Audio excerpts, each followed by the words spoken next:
La oración en sí no es algo sencillo, algo simple, pero como una práctica espiritual tiene que ser una manera sencilla, algo que hacemos diariamente. Mi vida de oración sufre la tentación a la distracción. Esta mañana me levanté pues a buena hora y en mi mente sabía que yo tenía que orar, pero las distracciones a mi alrededor me ofrecen una puerta, una tentación para que yo pueda hacer tareas más productivas. Por ejemplo, vuelve a estudiar lo que vas a compartir. Levántate y fíjate que esté limpio el salón para el discipulado. Cualquier cosa que me parece ser más productiva. Y creo que la tentación a distraernos ha golpeado siempre la vida del creyente. Martín Lutero era un hombre conocido en la oración y él alguna vez dijo: tengo tantas cosas que hacer que solamente me quedan 3 horas para la oración. Y cuando tú ves, podrías voltear a Martín Lutero y quedarte admirado. Tengo tantas cosas que hacer que solamente me quedan 3 horas para la oración. Jesús dice que recorría toda Judea y todo Galilea predicando el evangelio del reino. Tenía tantas cosas que hacer que tenía que utilizar toda una noche para la oración. Ahora, a todos nos golpea la distracción y el problema de nuestra falta de devoción a la oración simplemente yo creo que es un asunto de nuestros afectos, de nuestros deseos internos. No siempre es, por ejemplo, nuestro WhatsApp o las múltiples ocupaciones que tienes que hacer esto y aquello. El problema está, creo, más arraigado a nuestro corazón. Porque si realmente queremos crecer en nuestra vida de oración, tenemos que luchar con algo más profundo que un teléfono o que las 7 o 10 tareas que tengo que cumplir el día lunes. Creo que tengo que batallar con los afectos de mi ser, los afectos internos, las pasiones, los deseos que gobiernan mi carne. Pedro el barbero le hizo una petición al doctor Lutero y le dijo: enséñame a orar. Y esa creo es la cuestión más importante. Puede ser muy breve lo que le enseñe esta tarde o le ayude a comprender. Y quiero centrarme más en unas cuestiones muy prácticas, pero como todo lo práctico se necesita llevar a cabo, lo tienes que hacer. La semana pasada, el día viernes, tenía que recoger un equipo que un técnico me había reparado para la iglesia y fui. Y este es un amigo de muchos años, o era como un conocido, pero en esta época que ya somos más adultos nos hemos hecho amigos. Entonces cada vez que voy, él me quiere enseñar muchas cosas. Me dijo: te quiero enseñar un terrenito que estoy vendiendo. Y fuimos a verlo y después me dijo: te quiero enseñar lo que mi hermano está haciendo. Y fui y su hermano me enseñó un estanque de peces bien bonito. Y yo le hice todas las preguntas que quería y lo vi tan sencillo como él lo hizo. Y le dije: ¿no se lo comen los pájaros? Y me dijo: no. ¿Lo limpias? No. ¿Qué haces? ¿Cómo? Y me dijo así, es muy sencillo. Y mis hijos se quedaron encantados. Me dijeron: hagamos un estanque de peces. Y le dije: ¿cuánto vale? Y me dijo: es tan barato. Lo vi tan sencillo de hacer, tan práctico para hacer, que no lo he hecho. O sea, es tan fácil. O sea, creo que me puede usar 3 o 4 horas para hacerlo y después ir y comprar los peces. Y dice: y no necesitas más. Le dije: ¿cuánto tiempo lo has tenido? Más de 1 año. Y vi a sus peces tan adaptados, tan felices, tan gordos y ojones allá. Y mis hijos quedaron encantados. Es tan fácil de hacerlo. pero no lo he hecho, es tan práctico. Y usted tiene en su celular muchas ideas prácticas de internet, de cómo decorar esa ventana, de cómo hacer su recámara más acogedora. También tiene muchas recetas de este platillo que es tan fácil de hacer, con arroz y pollo y un ingrediente allí medio raro, y te quedará riquísimo. Y cada vez lo ves, pero no lo has hecho porque es tan práctico, es tan fácil de hacer. Y todo lo práctico nos lleva a esa, como es tan simple que no lo podemos realizar. Me decía Andrés, sí, ya vi muchas ideas de cómo hacer esa casita para la batería en internet, pero usted no sabe cuánto lo tuve que acorralar, los tuve casi que amenazar para que esté. Y todavía les dije, pongan bien la esponja. Ayer hablaba con Israel mientras acomodaba unas bocinas y le dije, estos muchachos dejaron el techo de la esponja como la almohada de mi abuelito, que antes se llenaba con trapos y ve que cada trapo se iba por un lado, entonces quedaba toda retorcida. Pues así quedó el techo todavía, todo retorcido, porque es tan práctico, podía ser así. Y la oración es práctica, y le quiero ayudar, familia. Y necesitamos, como es tan práctico, no dejarlo para la próxima semana.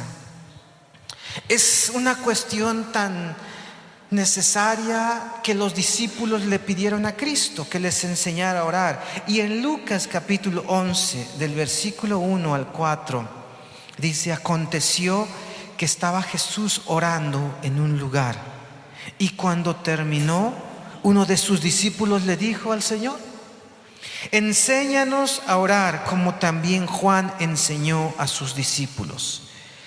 Y les dijo: cuando oréis, decid: Padre nuestro que estás en los cielos, santificado sea tu nombre. Venga tu reino, hágase tu voluntad como en el cielo, así también en la tierra. El pan nuestro de cada día, dánoslo hoy, y perdónanos nuestros pecados, porque también nosotros perdonamos a todos los que nos deben, y no nos metas en tentación, mas líbranos del mal. Los discípulos de Cristo habían notado una relación del extraordinario poder en la vida, en el ministerio de Cristo, pero asociada a la oración. Los discípulos sabían que cuando Jesús bajaba del monte después de una noche de oración, ellos iban a presenciar milagros asombrosos. Ellos sabían que cuando Cristo decía: queridos discípulos, vayan a la casa de Lázaro, ahí duerman, mañana los alcanzo. Ellos sabían, aprendieron que la siguiente misión de evangelismo estaría impregnada del poder de Dios manifiesto en la tierra. Y por eso le dijeron: enséñanos a orar. Ahora, el Padre Nuestro es un modelo de oración más que una oración. Por favor, esto quiero que voltees a la persona de atrás y se lo digas: el Padre Nuestro es un modelo de oración más que una oración.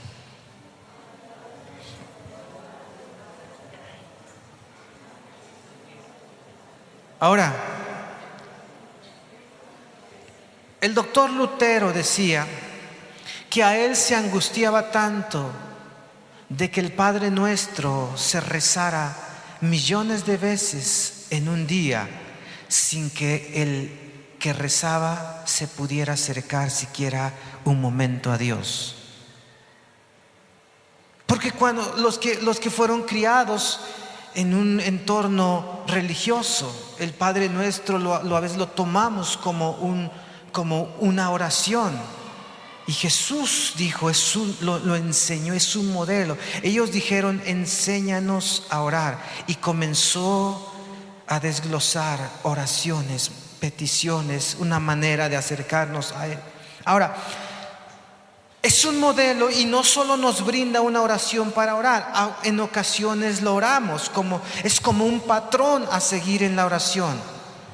Por ejemplo, si toma usted en cuenta la primera frase, la oración comienza dirigiéndose de manera personal a Dios, donde Jesús le llama a Dios Padre, Padre nuestro que estás en el cielo. Ahora, esa primera frase en la oración es en el momento en el que los discípulos lo escuchan. Les debió haber sonado algo radical, porque los judíos tenían a Dios en una alta estima que ni siquiera podrían mencionar su nombre, mucho menos llamarle Padre. En sí, una de las razones por las que Cristo lo enjuiciaron es porque le llamaba Padre. O sea, decían: ¿cómo tú, uno que naciste de María, tu padre es José, te atreves a llamar Padre a Dios, que tú eres su hijo? Es como una blasfemia. Y Jesús dijo: ustedes orarán así: Padre nuestro. Aprendan a llamarle papá. Lo triste es que la oración, el Padre nuestro, quizá es una de las oraciones más repetidas, pero que carecen de esa cercanía de un hijo a un padre. Entonces hay algo importante. La próxima vez que usted comience a hablarle a Dios y le diga Padre, tiene usted que también forzarse a crecer en esa confianza de sentarse. Y ese es mi Padre, el que hace tronar es mi Padre. Pero también dice el salmista: ven a nuestro socorro, porque estamos en mucha angustia, que tu ternura nos abrace. Qué bonito es eso, ¿no? Los que tienen hijos chiquitos y que les gusta dormir con ustedes saben qué bonito es sentir la ternura de un bebé. Y el hijo también, y cuando te agarra la oreja para que así se pueda arrullar. Y dice el salmista: así eres tú de tierno, o sea, me abrazas y bajas así. Entonces la próxima vez que tú te dirijas a Padre, a Dios como Padre, piensa un momento en esa ternura. Ahora, mire, le decía hace un momento que quiero llevarlo a sugerencias muy prácticas, muy prácticas. Mire, Lutero sugirió al maestro Pedro que todos los días dedicara un tiempo a la oración. Él le decía: las presiones con frecuencia van a afectar tu tiempo de oración. Número 1, escriba usted: por tal razón ten un horario establecido. O sea, nuestros afectos espirituales siempre encontrarán la tentación, siempre encontrarán el cómo distraernos. Por eso es bueno tomar un tiempo específico para la oración. Segunda forma práctica es que Jesús le dijo cuando enseñaba la oración, que buscara un lugar tranquilo. Ve a un lugar tranquilo. Estaba yo sentado aquí cantando las últimas 2 canciones y me senté, estaba buscando uno de los salmos que leí, pero mis hijos llegaron y cuando yo me siento ellos quieren que yo les abrace, les dé agua, y no puedo encontrar como tranquilidad. Así que usted tiene que buscar una hora donde haya tranquilidad para que usted pueda encontrarse con Dios. Un tiempo que estábamos practicando la oración como iglesia ciertos días, funcionó muy bien en la noche para nosotros. ¿Por qué? Porque comenzábamos a orar, veníamos a orar a nuestros hijos y ya que terminaban empezábamos a orar nosotros los grandes, y les servía de canción de cuna. Entonces terminaban los 3 dormidos. Algunas veces lo hicimos arrodillados ahí en el pie de la cama, y pues era fácil aventarlo a la cama y tú puedes seguir con tu tiempo de oración. O sea, hazlo como sea, pero que encuentres un tiempo de tranquilidad, porque qué difícil es orar y que el niño me dio sed y que te esté jugando, que vamos afuera, voy al baño, terminas irritado. Entonces, haces uno de los salmos de imprecación. ¿Sabe cuáles son los salmos de imprecación? Esos donde dice el salmista: Señor, rómpele los dientes. Esos son los salmos de imprecación, y hay muchos en la Biblia. El 138 creo que es el salmo más temible de imprecación que usted puede encontrar en la Biblia. Es una oración que dice a Dios: mira, cáeles, o sea, deshazlo. Y a lo mejor tú empiezas con un salmo de invocación, y con tus hijos ahí distrayéndote, terminas con un salmo de imprecación. O sea, Señor, estos niños, o sea, puede pasar así que busca un lugar donde te puedas concentrar. Ahora, miren, esto que le voy a anunciar, no sé cuántos de aquí tenemos una vida de oración, pero la vida de oración en nuestra congregación es un área débil, como era hace unos años la lectura de la palabra de Dios. Gracias a Dios vamos creciendo, y tenemos que crecer en adoración, en servicio o ministerio y en mayordomía. Pero la oración después de la palabra creo que es una base importante que la iglesia debe de practicar. Y esto que le voy a decir le va a ayudar. Para eso usted necesita tener amigos cercanos con quien pueda rendirse cuentas en la congregación, con quien usted pueda hablar sin tener sentirse acongojado.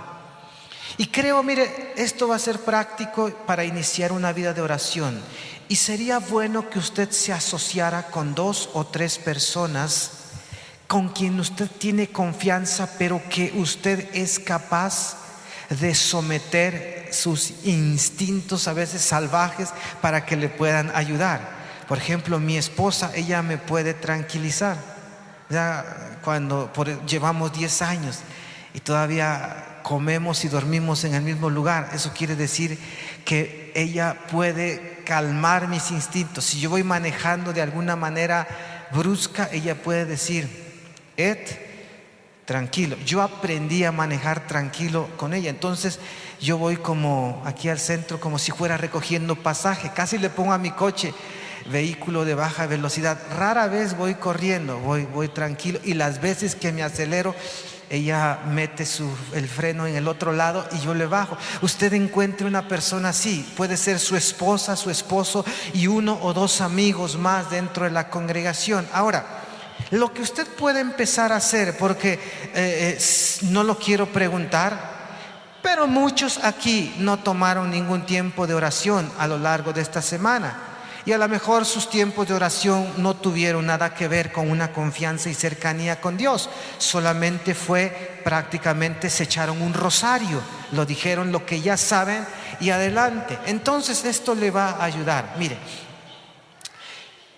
2 o 3 personas con quien usted hace un compromiso que durante los próximos 3 meses van a orar 15 minutos diarios en cierto horario. No tiene que ser el mismo con el de tu compañero. Alguien podrá diferente hora, pero anótelo, Fortino, anótalo, Toño, anótenlo, porque esto les va a ayudar, ¿sí? Anótenlo. Esto es algo que usted tiene que hacer. Así como yo les di un leccionario al principio para leer la Biblia y decir: sigue este orden, esto tú lo tienes que aplicar para crecer en tu vida de oración. 2 o 3 personas con quien los primeros 3 meses oras 15 minutos diarios. 15 minutos diarios, ¿es mucho? A lo mejor sí, pero después te quiero ayudar. ¿Cómo podemos orar? Si tú no puedes orar más de 3 minutos, va a ser complicado, pero hay maneras prácticas. Después, cuando terminen los 3 meses, dices: ¿cómo nos va yendo? Bien. Y allí le aumentas 15 minutos más. Entonces después de 3 meses estarás orando 30 minutos diarios. 30 minutos diarios. Ahora, puedes hacerlo en 2 bloques. El salmista decía que su oración de la mañana tenía que ver con súplicas y peticiones a Dios, y que su oración de la noche tenía que ver con una revisión en su conciencia de su andar, y entonces pedía la misericordia a Dios a causa de sus pecados. 15 minutos en la mañana suplicas, 15 minutos en la noche te pones a cuentas con Dios. Después, a los 9 meses, tú estarás orando 45 minutos. Y al final del año estarás aprendiendo a orar 1 hora, que es el modelo de oración que usamos los sábados por la noche. Oramos 1 hora. ¿Cómo lo hacemos? Tomamos tiempo para meditar en la palabra, oramos la palabra, adoramos a Dios, tenemos tiempo de súplica, tiempo de alabanza, y muchos sábados se pasa rapidísimo, 1 hora de oración. Ese modelo yo quiero que cada creyente lo apliquemos. ¿Por qué 1 hora? Jesús dice que se fue a orar la noche cuando lo iban a entregar y dejó a sus discípulos en una parte del huerto orando. Jesús se fue. Al volver dice que los encontró a todos durmiendo y les dijo: ¿y qué acaso no pudieron orar conmigo, velar 1 hora? Le dijo: oren para que no caigan en tentación. Los dejó, se volvió a ir, regresó, y ¿cómo los encontró? Durmiendo. No podían. Pienso que los discípulos sí tenían la intención, y los primeros minutos dijeron: oh Padre, sustenta a nuestro maestro, está muy angustiado. Él dice que viene Satanás fuerte con él. Te toca, Tomás. Sí, Señor, bendice, por favor, Padre, bendice a nuestro maestro Jesús. Felipe, te toca orar. Padre nuestro que estás en el cielo, santificado sea tu nombre, venga a nosotros tu reino, hágase tu voluntad como en el cielo. Okay. Y le dio el codazo a Pedro, y Pedro se aventó. Pero cuando se fijó Pedro, ya Tomás ya estaba durmiendo. Y a lo mejor cuando intentaron la hora, mire, si yo intento hacer eso con mis hijos, igual le pasa. Y algunos sábados comienzo yo la oración, lloro fuerte como para despertarlo, pero aún así alguien está en su banquita y está. De verdad, cada sábado hay alguien que los ojos los pinta blancos. Cada sábado. Y apenas estoy empezando la oración y me entra por orar una oración de imprecación, y a todos los que no oran: Señor, llévatelos, ¿no? Entonces me entra, porque cuesta, pero vas creciendo. Ahora, eso es algo maravilloso. Creo que una iglesia donde se ora siempre, donde se ora siempre, donde se ora siempre, esta será una iglesia eficaz. Santiago 5:16 está escrito: la oración eficaz del justo puede mucho. Una iglesia que ora es una iglesia que es eficaz.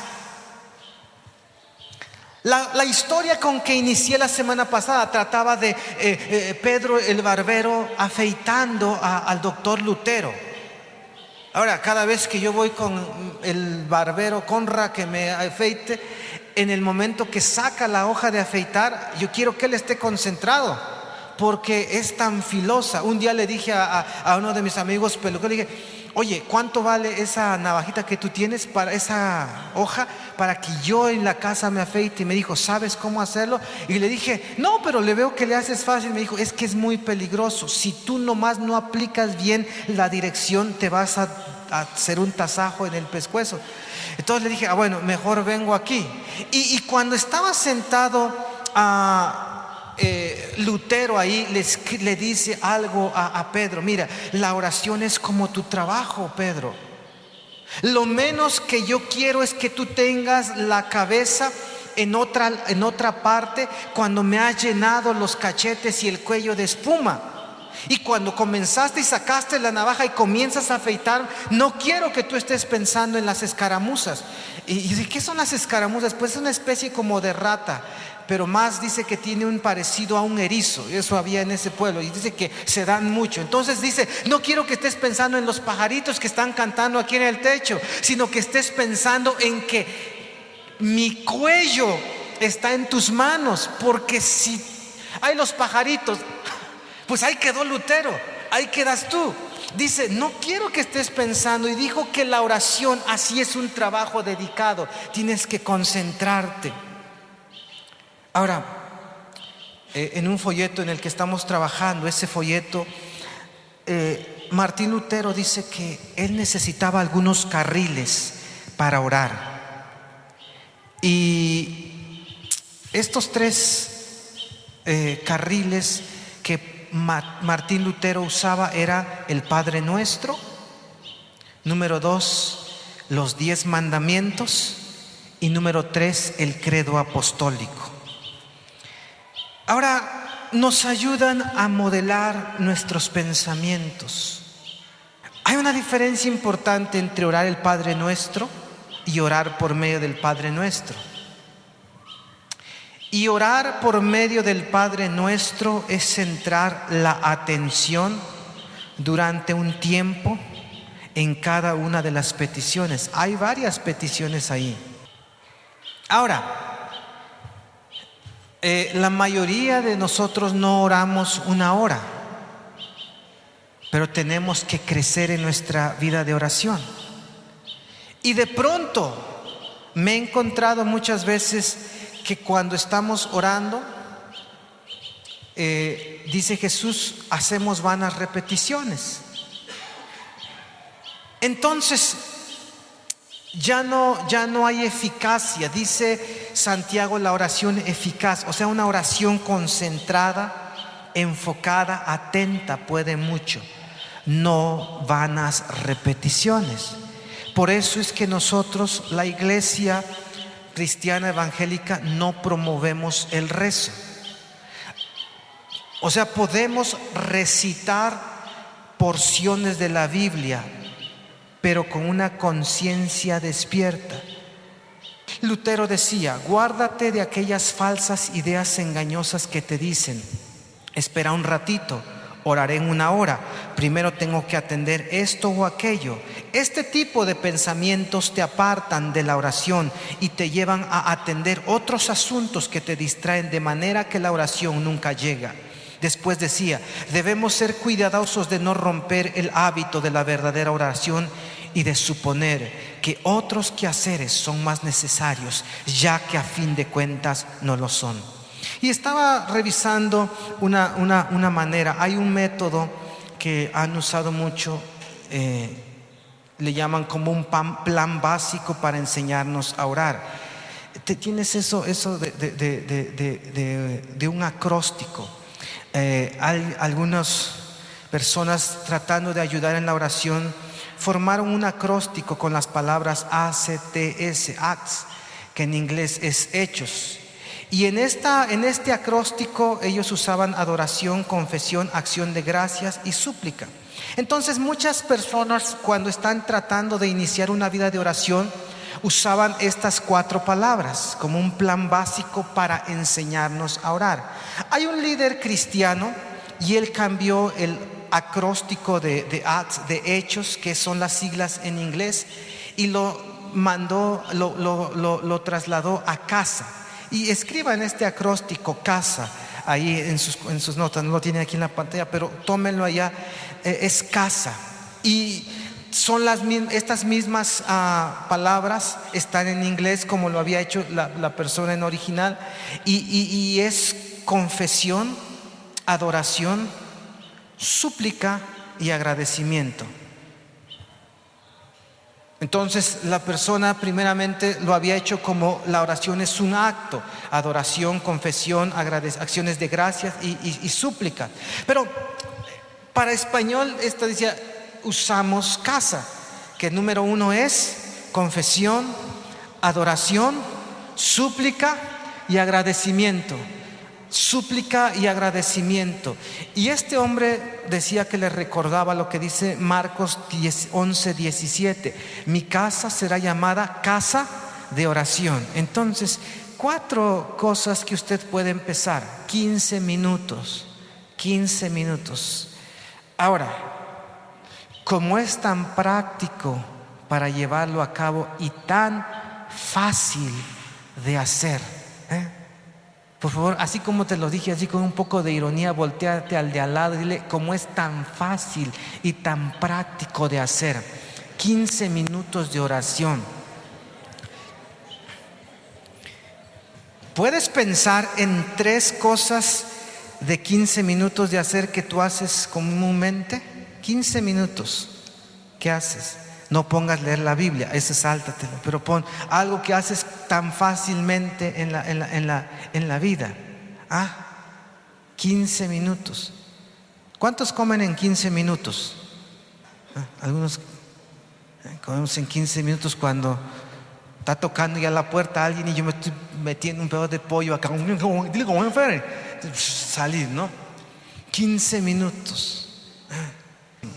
Los programas de televisión, el más pequeño dura media hora, pero por lo general dura 1 hora. 45 minutos de contenido, 15 minutos de comerciales.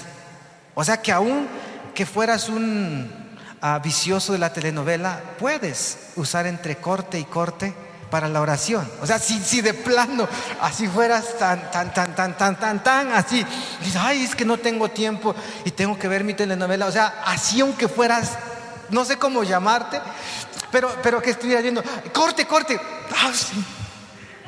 Nos paramos, orarías 15 minutos de comerciales, te echarías y podrías orar. Ahora, yo estoy haciendo algo que me ayuda mucho, porque no siempre cargo un lápiz a la mano, pero cargo mi teléfono casi siempre. Y he empezado a leer la Biblia donde pueda. Tengo una Biblia en mi escritorio, tengo una Biblia en mi mochila y tengo una Biblia en mi celular. Y trato de orar en donde pueda, leer la Biblia donde pueda. Y Dios me habla y me concentro un ratito y pienso, entonces lo guardo en mi teléfono. Después llego a mi oficina, hice tarjetitas de 10 por 15 y las imprimo y después las guardo en mi Biblia y las voy leyendo. Entonces les pongo títulos. Por ejemplo, esta se llama Finanzas, que le quería hablar hoy de las finanzas. A otra tarjetita le puse nombre, la frase le llamé invocación. O sea, cuando yo la leo, digo, este es un salmo de, y le escribo así. Este salmo se llama un salmo de confianza y le puse ese nombre. Este salmo se llama el Salmo 119, es un salmo de promesa y de esperanza. Y me ayuda mucho, porque si no puedo orar como que ando mocho de inspiración, entonces agarro esas tarjetitas y me ayudan. Hágalo, es muy fácil. La mayoría tienen un teléfono. Capturen la pantalla y lo tiene. Entonces asocie, cuando le toca su tiempo de oración, comience a orar. Vierta su alma, su mente, sus emociones. Y cuando vaya en el minuto 7 y diga, ay, sí, Padre, sí, Señor, aleluya, y no esté diciendo nada, en ese momento saque esto. Antes de amanecer me levanto a pedirte ayuda. He puesto mi esperanza en tus promesas. Y el Espíritu Santo le ayuda, le comienza a inspirar y comienza a agradecer a Dios por su palabra y por lo que leyó y por lo que le ha venido, y empieza su oración a ser nutrida. Me decía Damaris que cuando fue a Perú, una de las cosas que tuvo con el choque al llegar, le dije, ¿qué te costó? La comida, dice. ¿Por qué? Porque dice, llegaron, pusieron la mesa y pusieron un plato así lleno de arroz con unas papas y nada más. ¿Cómo? No hay tortilla, pan tampoco, pero no ponen nada. O sea, el arroz y eso y un vaso de agua. Y tú dices, te lo comienzas a comer, porque el mexicano está acostumbrado que hay papaloquelite, hay rábano, o sea, un chile verde, sal, pedazo de tortilla, un totopo, un bolillo que quedó en la mañana, un pedazo de chicharrón duro. O sea, está la mesa llena y la gente viene y dice, todo eso comen los mexicanos. O sea, toda la gente que viene acá dice, y eso es para el desayuno. Sí, eso es para el desayuno, pero ¿cómo le hacen? Pues es que nosotros somos muy creativos, así que éntrale. ¿Por qué nuestras oraciones a veces están de sí, Padre, sí, Señor, amén, sí, aleluya? No estás diciendo nada y piensas que estás orando. Entonces tu oración, puedes empezar orando por finanzas, por confianza, por promesas, por esperanza, y también echando unas piedras al enemigo con uno de imprecación. Tu oración se nutre. Y tus 15 minutos se van, pero necesitamos carriles, necesitamos entonces este acróstico. ¿Cómo son las iniciales? Casa. ¿Y qué cosa dice? Número 1, número 2, número 3. Ajá. Entonces comienzas. Me gustaría comenzarlo como en inglés, que es con adoración. Y después de la adoración viene mi confesión. Y después de mi confesión vienen mis acciones de gracias. Y después vendría mi súplica. Pero si dices, no me acuerdo de la palabra acts, que es hechos, tú puedes decir, bueno, casa. Y comienzas, pero tienes una manera en la que te comienzas a encarrilar. Y va a ser maravilloso, maravilloso. Pongamos de pie.